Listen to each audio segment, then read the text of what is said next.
Taiwan Special, episode 3 of the week. I'm going to see if I can move on to this. I don't know if you know this. It really looks like Taiwan's primaries and Taiwan's election.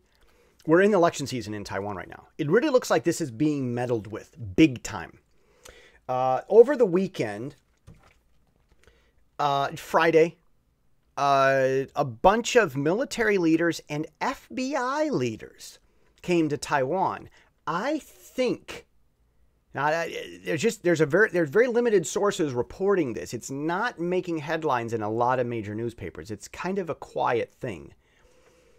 But some bigwigs showed up. Now, what would the FBI have to talk about in Taiwan? Now, my dear mother asked me, which FBI? Okay, this is an important question. Which FBI? Well, there's only one FBI. Because in America, you see, this is part of understanding other countries. In America, we have a federal government. The state of California is absolutely and unquestionably sovereign in all matters and decisions of California because it is the state. The state is the highest government authority. It is sovereign. The only thing California doesn't deal with is money and passports and military, although California has its own military also. That's how every state works. California is just one example. Okay, those states come together and create this government that does money and passports and another military, mainly a navy, so that we don't... the reason Thomas Jefferson wanted the navy is so that Muslims don't kill us infidels at sea. That's a thing. We have a navy because the government knows that Muslims wants to kill us. That was why it was created over 200 years ago. A lot of people don't know this. All right. Everything else the federal government does, technically it shouldn't. Maybe that's a discussion, but it's federal. It is a lower government created for the sake of common good, common needs, by a plurality, by many different greater authority, more powerful, higher authority state governments. The federal government is under the states. That is a federal government. No other country works that way. So we talk about the federal government. Other countries, especially Chinese, will talk about the central government. They have a central government or a national government. I think in the Philippines, it's called the NBI, the National Bureau of Investigation. Or maybe in China, I don't know, CBI, Central Bureau of Investigation. Federal FBI? That's America talk. That's America speech. All right. A lot of people don't think about this. They live in their little world. What's the FBI and the FBI in Japan? Japan isn't a federation. It's not a republic if you can keep it. Japan is an empire. Or it's a constitutional empire or whatever that's all about. It's got a new emperor as of May 1st. But anyhow, so I digress. So FBI came to Taiwan. What would they have to talk about? Military advisors, military leaders, and FBI leaders came to Taiwan. What would they have to talk about?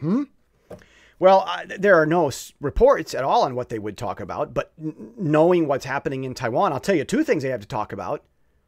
They have to talk about spies from China running around the country, messing with stuff, and how to find them and track them down.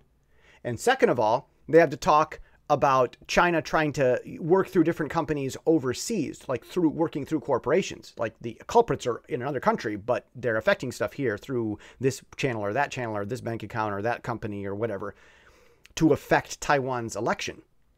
So you've got a lot of criminal trackdown stuff. And that's one of the things the FBI specializes in, is tracking down these guys. And then, of course, also you've got maybe military strategy. You probably got these military experts who are going to run around and look at where they got their missiles posted and say, you should adjust that thing 5 degrees to the left. Like you'll see some of that. Maybe. I'm just guessing based on, what I know. This is a big deal. Okay. We've also got, I don't know if you know this, there's a $2 billion deal that's being seriously talked about and is happening. It's the gears are turning and it's rolling forward. The U.S. selling it's Abrams tanks, M1 Abrams tanks, and a bunch of rockets, like different types of rockets, like fire and forget rockets, blow up that tank there 5 miles away that I think I can see, not sure, but the rocket will find it anyway. Rockets. Like rockets, tanks and rockets, $2 billion worth. America's selling to Taiwan. This is a big deal. Another thing happened that's kind of not hitting a lot of headlines. The U.S. recently, it's got this piece of legislation where it talks about the need to strengthen our ties or something like that with countries like Japan and South Korea and Taiwan. It lists Taiwan as a country. This is a big deal because American diplomacy has been trying to make China happy in the past by not calling Taiwan a country. In fact, many different airlines have to change the nomenclature on their office memorandum and their public relations stuff, their websites, their airplane tickets, and they have to call Taiwan specifically a province of China. It'd be like if America's government said, you can't have a flight to California. It has to be flight to California, a state controlled and operated and totally under the sovereignty of the United States government. It's like China's been forcing airlines to add all this stuff.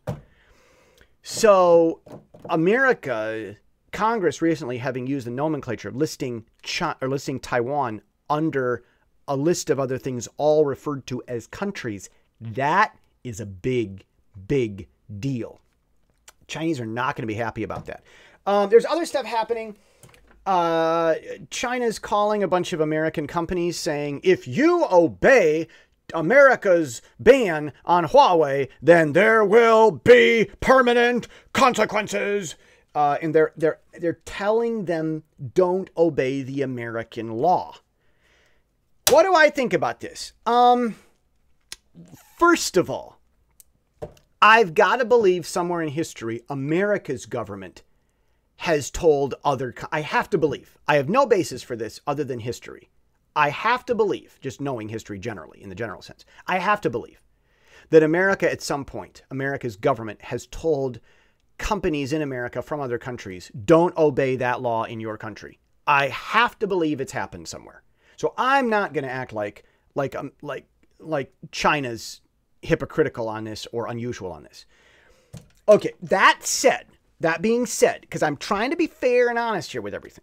That being said, what's really going on here with this, with China telling these companies, don't comply with America's ban on Huawei cooperation.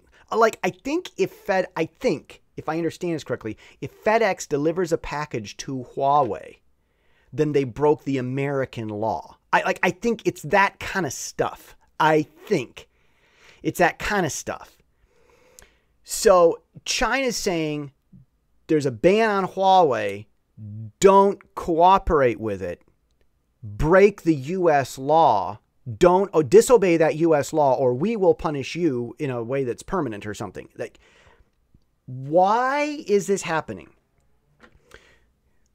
I don't think China's the first country to do this, but the way that China's doing it comes back to culture.